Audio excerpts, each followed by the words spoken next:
जिस जगह कभी डर का माहौल हुआ करता था, आज वहीं की कुछ महिलाएं रैंप पर चलती नजर आई। ये कोई आम मॉडल नहीं थी, ये बस्तर की महिला पूर्व नक्सली थी, जिन्होंने हथियार छोड़कर नई जिंदगी शुरू करने का फैसला किया। कभी इनकी जिंदगी जंगलों में बीतती थी, लेकिन आज ये आम लोगों के बीच सामान्य जिंदगी जीने की कोशिश कर रही है। आखिर इनकी जिंदगी इतनी कैसे बदल गई, आइए जानते हैं। छत्तीसगढ़ के बस्तर के कुछ पूर्व महिला नक्सलियां रायपुर में हुए एक कार्यक्रम में रैंप पर चलती दिखाई दी। उन्होंने सुंदर पारंपरिक कपड़े पहने थे और पूरे भरोसे के साथ मंच पर चली। यह कार्यक्रम राष्ट्रीय हथकरघा दिवस से जुड़ा था। वहाँ लोगों ने उनका हौसला बढ़ाया और ताली बजाई। लेकिन दोस्तों, इस खबर की असली बात रैंप पर चलना नहीं है। असली बात है इन महिलाओं की बदलती हुई जिंदगी। बस्तर के कई इलाकों में लंबे समय तक नक्सल हिंसा का समस्या रही है। इसका असर वहाँ रहने वाले आम लोगों पर भी पड़ा है। कुछ लड़के और लड़कियां नक्सली संगठनों से जुड़ गए,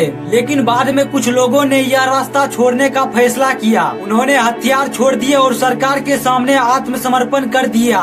इसके बाद उन्हें आम जिंदगी में वापस लाने के लिए मदद दी जाने लगी। उन्हें काम सीखने और अपने पैरों पर खड़े होने के मौके दिए गए। अब सोचिए, अगर कोई इंसान कई साल तक जंगल में रहा हो और फिर वो सब कुछ छोड़कर वापस आम जिंदगी में आए, तो उसके सामने बहुत सारे मुश्किलें होती है। उसे काम चाहिए, रहने के लिए जगह चाहिए, उसे कुछ नया सीखना पड़ता है और सबसे बड़ी बात, उसे समाज में दोबारा अपनी जिंदगी बनानी पड़ती है। इसलिए सिर्फ हथियार छोड़ना ही काफी नहीं होता, उसके बाद एक नई जिंदगी शुरू करना भी जरूरी होता है। सरकार की तरफ से ऐसे लोगों को काम सीखने और पढ़ाई जैसे चीजों में मदद देने की कोशिश की जा रही है। अब वापस आते हैं उस रैंप वॉक पर। जरा सोचिए, दो महिलाएं कभी जंगल में रहने वाली जिंदगी का हिस्सा थी, आज वही महिलाएं लोगों के सामने मंच पर खड़ी है और पूरे भरोसे के साथ रैंप पर चल रही है। इसका मतलब सिर्फ इतना नहीं है कि उन्होंने अच्छे कपड़े पहने और रैंप पर चली। इसके पीछे एक बड़ी बात है,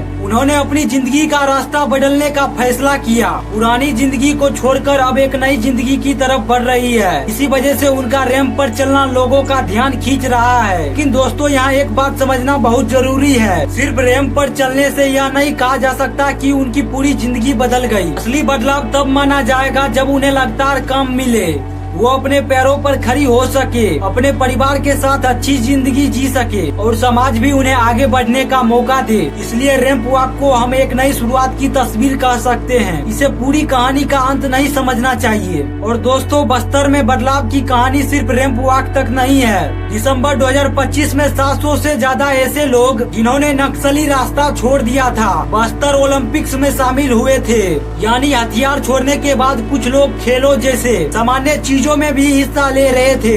इससे पता चलता है कि लोगों की पुरानी जिंदगी छोड़कर आम समाज से जोड़ने की कोशिश की जा रही है। किसी को खेल से जोड़ा जा रहा है, किसी को काम सिखाया जा रहा है और अब कुछ महिलाएं रैंप पर भी दिखाई दी। सरकार का कहना है कि बस्तर में सिर्फ नक्सली हिंसा को कम करना ही काफी नहीं है, वहाँ के लोगों को आगे बढ़ने के लिए काम और अच्छी सुविधाएं भी मिलनी चाहिए। जो लोग नक्सली रास्ता छोड़ चुके हैं, उन्हें भी पैरों पर खड़ा होने का मौका मिलना चाहिए। इसके लिए उन्हें काम सिखाने और पढ़ाई जैसे कोशिश की जा रही है। सीधी भाषा में कहे तो पुरानी जिंदगी छोड़ने के बाद नई जिंदगी का रास्ता भी दिखाना जरूरी है। इस पूरी कहानी से एक बात समझ आती है, इंसान अपनी जिंदगी में बदलाव ला सकता है। अगर कोई व्यक्ति गलत रास्ता छोड़कर सही रास्ता पर आना चाहता है, तो उसे आगे बढ़ने का मौका मिलना चाहिए। मतलब यह बिल्कुल नहीं है कि पहले हुए हिंसा और उससे लोगों को हुआ नुकसान भुला दिया जाए। जिन परिवार ने हिंसा में अपने लोगों को खोया है, उनका दर्द भी बहुत बड़ा है। इसलिए नई जिंदगी का मौका देना और पुरानी नुकसान को याद रखना, दोनों बातें साथ साथ जरूरी है। तो दोस्तों, बस्तर की इन महिलाओं की रैंप वॉक की तस्वीर इसलिए खास है क्योंकि इसके पीछे सिर्फ फैशन नहीं है, इसके पीछे एक बदलती हुई जिंदगी की कहानी है। कभी एक अलग रास्ता, आज नई जिंदगी शुरू करने की कोशिश। लेकिन असली सवाल अभी भी बाकी है, क्या किसी इंसान को गलत रास्ता छोड़ने के बाद नई जिंदगी शुरू करने का मौका मिलना चाहिए? कमेंट में बताइए। तब तक के लिए जय हिंद।